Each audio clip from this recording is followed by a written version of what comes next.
naman po ang katotohanan na hindi po matatanggi.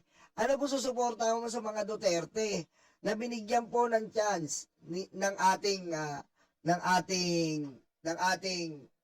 mga kababayan, yun. Sa pagbibigay ng chance sa mga Duterte, pinatay po ang ating mga kababayan. Nagbibida-bida, ubusin daw ang droga, yung pala siya ang may produksyon ng droga. Aray ko. Eto lang po, nung isang araw, meron na naman po, Davao City Davao City by bus. Nung isang araw po, nakahuli ng 1.6 million na droga. Nung nakaraang araw, meron pong 1 million na droga. Ngayon po, nakahuli na naman po ng droga sa Davao.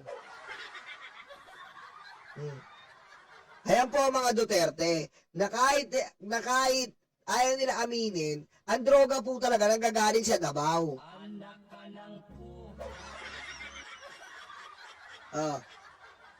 Ang Duterte, ang Davao daw para Singapore.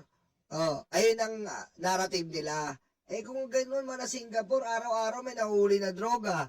Kung dumura ka lang, lagpas tao ang baha. Ba't mo susuportahan yung mga taong ganyan? Diba? Ba't mo susuportahan yung mga taong ganyan? Kitang-kita nyo naman po.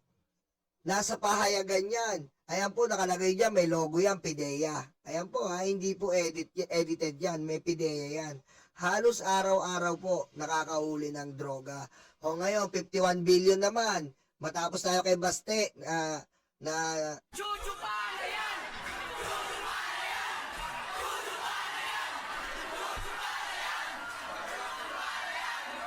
diba?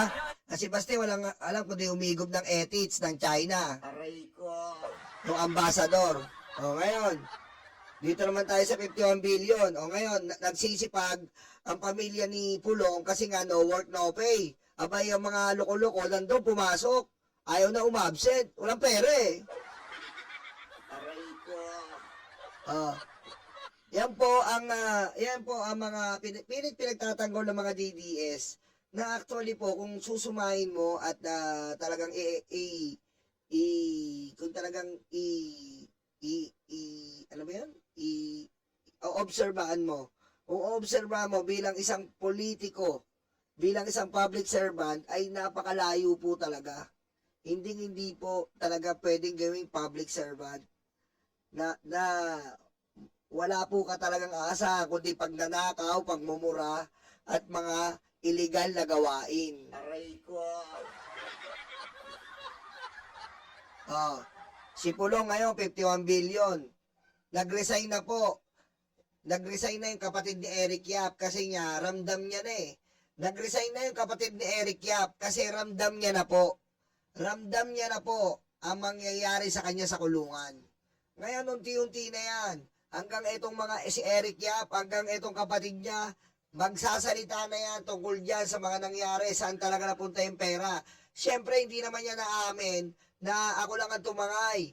Hindi lang naman sa akin po napunta yung pera, napunta rin kay Pulong. Aray ko. Diba? Hindi naman sa amin mag-utol lang punta po yung pera eh. Napunta po yan kay Pulong, best friend ni Kuya Eric.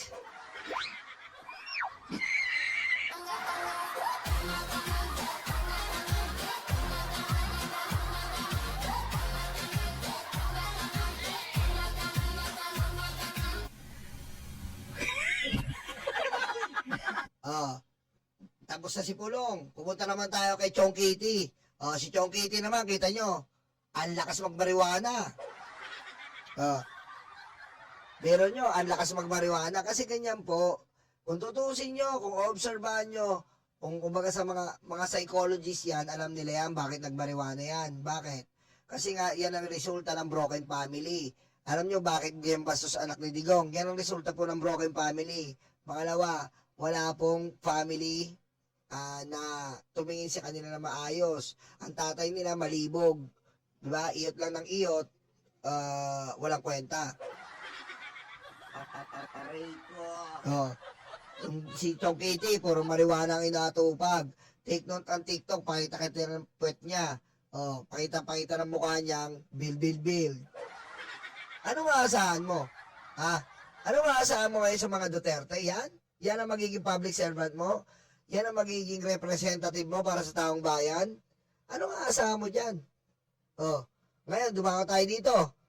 Ito, uli-uli. Kay Sara Duterte, ayan. Kay Sara Duterte naman, bukod sa impeachment, meron pa po siyang faces plunder, graft raps at ombudsman. Oh, ma-impeachment siya o hindi, meron siyang kaso ngayon sa ombudsman. At iniimbestigahan na po ito ng ombudsman. Kaya ano pang aasahan mo sa mga hype na Duterte na yan? At talagang yung ibang mga DDS dyan, dilang-dila. Bakit? Kaya po nila magmanipula. Dahil ito po ay mauungkat lang, ay nag-uugat lang sa pera. Ang mga Duterte po, hindi po mahirap yan. Kita nyo na lang. Dito po sa attorney pa lang, trending ngayon yan. Na 150 million monthly, sinuma na po natin yan. Nasa 1.2 billion na po sila ngayon. Saan kumuha ng 1.2 billion for the past ilang months? Di ba? Magwa 1 year. For the past 11 months, meron na po silang 1.2 billion na nagagastos para sa attorney. Imagine niyo yan. Pera pa. Ang abogado ngayon ni Sara, na sinasabi ni Powa na dire-diretso po ang pagtatrabaho nila kay Sara, kahit naghihintay sila sa Korte Suprema. Magkano po ang Fortune Narvasa rate? Pinakita ko na sa inyo yan. Ang pinaka-head ng Fortune at Narvasa ay almost 50 million. Nagre-range po siya ng 30 to 50 million. Yung head pa lang po nahaharap na magiging parang spokesperson na sasagot-sagot. Isang tao pa lang yun. Yung isa pa, yung Fortune, another 30 to 50 million.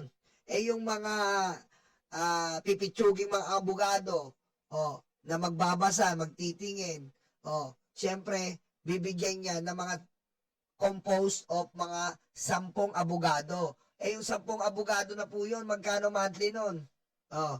Magkano monthly ng 10 abogado? Kasama na yung head. Sabihin mo na nag-range ng 100 million lahat. Fortune Narvasa package. 100 million monthly, saan makukuha ni Sara Duterte yan? Aray ko. Yeah. Saan makukuha ni Sara Duterte po yan? Yung perang ganyan. Na 3 to 500,000